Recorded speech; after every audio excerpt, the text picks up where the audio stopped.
कानपुर, नागपुर, उदयपुर, जयपुर, जोधपुर, जबलपुर, रायपुर, ये सारे हमारे देश के बड़े शहरों के नाम हैं। इसमें एक चीज कॉमन है, पुर।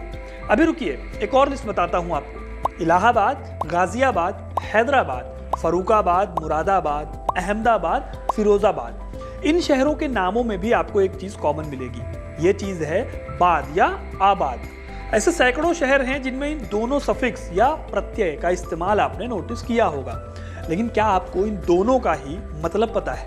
आज के इस वीडियो में मैं आपको इन दोनों शब्दों या दोनों सफिक्स का मतलब तो बताऊंगा ही, साथ ही एक और वर्ड का मतलब बताऊंगा वीडियो के एंड में, जो आपके लिए एक सरप्राइज फैक्ट होगा, या यूं समझ लीजिए कि एक बोनस फैक्ट होगा इस वीडियो को देखने का। तो वीडियो को स्किप मत कीजिएगा, क्योंकि अपना इतिहास नहीं जानोगे तो खुद को कैसे पहचानोगे। तो दोस्तों, वीडियो को शुरू करते हैं अपने पहले वर्ड से, यानी कि पुर से। पुर दरअसल एक संस्कृत शब्द है जिसका मतलब होता है किला। इस वर्ड का जिक्र हमें मिलता है ऋग्वेद से, जिसे भारत का सबसे प्राचीन ग्रंथ माना जाता है। ऋग्वेद में पुर शब्द उन जगहों के लिए इस्तेमाल होता था जो या तो कोई शहर थे या फिर कोई किला। अब सोचिए कि यह शब्द कितना पुराना है। ऋग्वेद को माना जाता है कि करीब 1500 ईसा पूर्व का ग्रंथ है ये, यानी कि आज से करीब 3500 साल पुराना ग्रंथ। आगे चलकर हमारे देश के कई शहरों का नाम ऐसे ही पड़ गया। प्राचीन काल में ऐसे कई शहर थे जिनके नाम में पुर लिखा होता था। उदाहरण के लिए महाभारत काल में हस्तिनापुर, इस शहर में पुर शब्द का इस्तेमाल किया गया था। अब समय भले ही बीत गया हो, लेकिन ये परंपरा आज भी इसका पालन हो रहा है। इसी कड़ी में आगे जब हम मिडिवल इंडिया में देखते हैं, तो जब किसी राजा को कोई शहर बसाना होता था तो अपने नाम के आगे अक्सर पुर लगा देते थे। जैसे राजस्थान के जयपुर को राजा जय सिंह ने बसाया तो उसका नाम पड़ गया जयपुर। कानपुर का नाम भी ऐसे ही सचेंदी के राजा हिंदू सिंह ने कानपुर रखा था, क्योंकि वो खुद को भगवान कृष्ण यानी कान्हा का वंशज मानते थे। तो दोस्तों, अब आपको पता चल गया होगा कि पुर शब्द का इस्तेमाल कैसे शुरू हुआ और हमारे शहरों में कैसे आया। अगर आपके शहर के नाम में भी पुर सफिक्स आता है तो कमेंट में अपने शहर का नाम जरूर बताइएगा।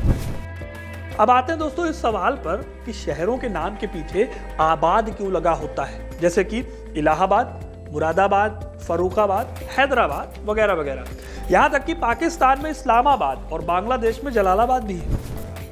तो दोस्तों, आपको बताऊं कि दरअसल इन शहरों के पीछे जो आबाद लिखा होता है वो असल में एक फारसी वर्ड है। इस वर्ड में आब का मतलब होता है पानी। अगर इस पूरे वर्ड का मतलब निकाला जाए तो इसका मतलब होता था एक ऐसी जगह जहां पर आसपास पानी मौजूद हो, इस पानी की मौजूदगी से फसल उगाई जा सके, यानी खेती की जा सके। तो इसका मतलब ये हुआ कि ये जगह रहने लायक हो। एग्जाम्पल के लिए मुरादाबाद शहर रामगंगा नदी के किनारे पड़ता है, इसलिए इसके नाम में आबाद लिखा मिलता है। गंगा नदी के किनारे बसे इलाहाबाद के नाम में भी इसीलिए आबाद शब्द का या आबाद सफिक्स का इस्तेमाल होता था। हालांकि इतिहासकार ये भी कहते हैं कि मुगल काल में बादशाहों ने अपने नाम के साथ शहरों का नाम रखना शुरू कर दिया और इस नाम के पीछे भी आबाद लगाना शुरू कर दिया। इससे एक तरफ जहां वहां के लोगों को जगह के नाम को लेकर नई पहचान मिल जाती थी, वहीं मुगल छाप भी उस जगह पर रह जाती थी।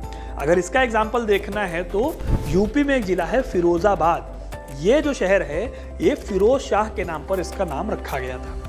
अब दोस्तों, आते हैं आपके बोनस फैक्ट पर, जिसकी मैंने शुरुआत में बात की थी। आपने कई शहरों या कस्बों के नाम में एक और सफिक्स देखा होगा, गंज। जैसे कि लखनऊ में पड़ता है हजरतगंज, दिल्ली में पड़ता है दरियागंज, मलकागंज वगैरह वगैरह। लेकिन क्या आपको पता है कि इन नामों में भी गंज जो लिखा होता है उसका मतलब क्या होता है? तो दोस्तों, गंज शब्द के ओरिजिन की अगर बात करें तो इंडो ईरानियन लैंग्वेज के ग्रुप में मीडियन लैंग्वेज एक आती थी।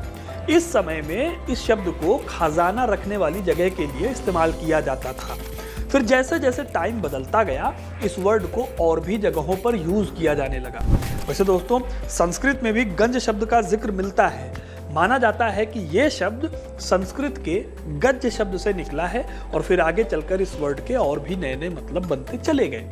इस दौरान इस शब्द का इस्तेमाल मंडी और बाजार वाली जगहों के लिए किया जाने लगा जहां खूब भीड़ भाड़ हो और शोर शराबा हो। पुराने समय में जिन जगहों पर बाजार लगते थे उस स्थान को फिर गंज कहा जाने लगा। एग्जाम्पल के लिए दिल्ली के दरियागंज में पहले दरिया के किनारे यानी यमुना नदी के किनारे बाजार लगता था, ऐसे में इसे दरियागंज कहा जाने लगा। ठीक ऐसे ही दिल्ली में एक और बाजार है, सदर बाजार। यहाँ पर एक जगह पड़ती है दिप्टीगंज, आज भी यहाँ पर बर्तनों का बाजार लगता है। इस तरह कस्बों में गंज जुड़ा हुआ है बाजार से या फिर भीड़ भाड़ वाले इलाके से, जहाँ पर बहुत ज़्यादा शोर होता हो या फिर बहुत भीड़ भाड़ होती हो। तो दोस्तों ये था शहरों में पुर और आबाद के लगाने का मतलब, और गंज कस्बों और शहरों के नाम में क्यों लगता है ये भी मैंने आपको बताया। अब आपको ये वीडियो कैसा लगा हमें कमेंट करके ज़रूर बताइएगा। वीडियो को लाइक और शेयर करना ना भूलें, और ऐसी इंटरेस्टिंग कहानियों के लिए, हिस्ट्री के बारे में नई जानकारियाँ जानने के लिए हिस्ट्री कनेक्ट को सब्सक्राइब ज़रूर करें। धन्यवाद।